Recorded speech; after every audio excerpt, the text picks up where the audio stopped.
महाराष्ट्र में औरंगजेब की कब्र को लेकर सियासी घमासान मचा हुआ है। महाराष्ट्र में औरंगजेब के हर निशान को मिटाने की आवाज जोर पकड़ रही है, तो वहीं सभी की जुबान पर एक ही रट लगी है।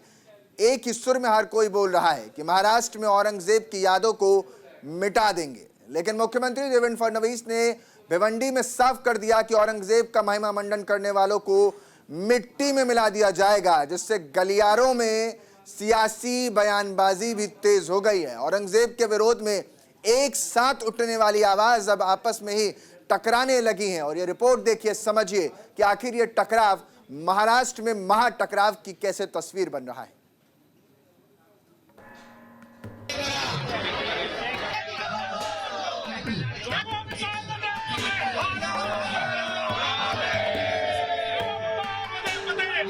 यातनं एक संदेश निश्चितपणे जातो आहे की या देशामध्ये महिमा मंडन होईल तर ते छत्रपती शिवरायांच्या मंदिराचं होईल, औरंगजेबाच्या कबरीचं होणार नाही। हे देखील या निमित्ताने लक्षात घेतलं पाहिजे।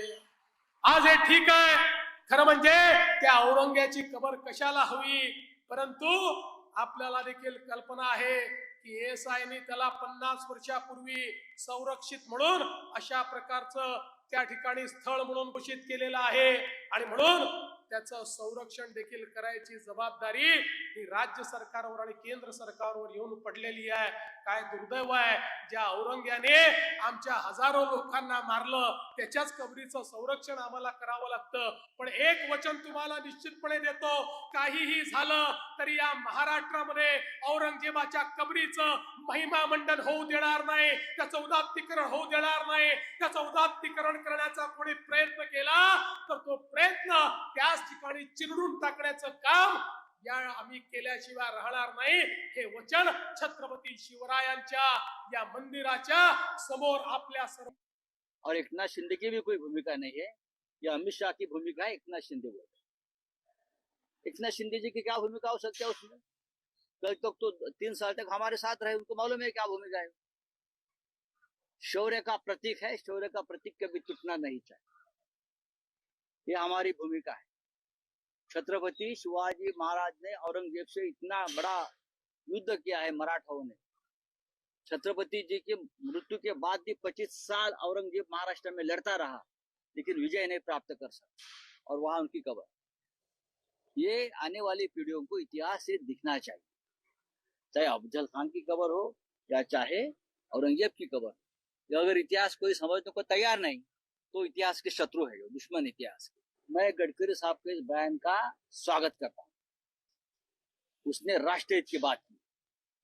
इस देश के भाजपा के पूरे कुनबे में और सरकार में एक ही नेता ऐसा है जो इस सरकार की बात करने की हिम्मत दिखाते हैं। और ये जो बात है गडकरी साहब की, इस मांग महाराष्ट्र में औरंगजेब की कब्र को नस्तनाबूद करना चाहिए। औरंगजेब आतंक का प्रतीक था। औरंगजेब ने हजारों की संख्या में मंदिरों को तोड़ा, काशी विश्वनाथ के पावन मंदिर को तोड़ा, मथुरा के मंदिर को तोड़ा, बहन बेटियों के साथ अत्याचार किया।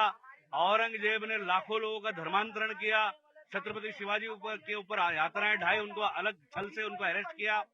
छत्रपति संभाजी महाराज के ऊपर जिस प्रकार से यातनाएं ढाई 40 दिन तक और उसके बाद उनको मौत के घाट उतारा, ऐसे खूंखार आतंक की बर्बरता का प्रतीक, जो जिसने सारी बर्बरता की हद पार कर दी, ऐसे आतंकी औरंगजेब की कब्र महाराष्ट्र की पुण्य भूमि में नहीं होनी चाहिए। हमारी मांग है सरकार से उसको तुरंत हटाया जाए, नहीं तो विश्व हिंदू परिषद बजरंग दल कार सेवा करेगी। आज शिव जयंती और कुछ माध्यम की वजह से खुलताबाद में 3 पीआई, एक डीवाईएसपी, एक एसआरपीएफ कंपनी, 30 पुलिस अमलदार और होमगार्ड, ऐसा बंदोबस्त लगाया गया है ताकि आज 2 भी त्योहार साथ साथ में है, कुछ अनुचित प्रकार ना हो, इसलिए बंदोबस्त किया गया। क्या आह्वान करेंगे? लोग वही शांति से रहे, कोई माहौल ऐसा कोई कुछ बताएगा उसमें ना आए, और लोगों ने अपना शांति से काम कर। कब्र हटानी चाहिए तो आप स्वतंत्र हैं, कानून में बदलाव ला के हटाइए। आपको लगता है कि उसकी कब्र नहीं हटानी चाहिए तो आप मालिक हैं, आप बादशाह हैं, जो हैं आप राजा हैं, आप मत हटाइए। लेकिन इस राज्य को भटकाइए मत। 13 करोड़ की जनता ने बड़े विश्वास और उम्मीद से आपको चुना है। पूर्ण बहुमत की आपकी सरकार है। हम आपसे उम्मीद करेंगे कि महाराष्ट्र में रोजगार लाइए। हम आपसे उम्मीद करेंगे कि किसानों की आत्महत्या रुके। हम आपसे उम्मीद करेंगे कि माताओं बहनों की सुरक्षा हो। हम आपसे उम्मीद करेंगे कि हमारा महाराष्ट्र सुजलम सुफलम की दिशा में बढ़े।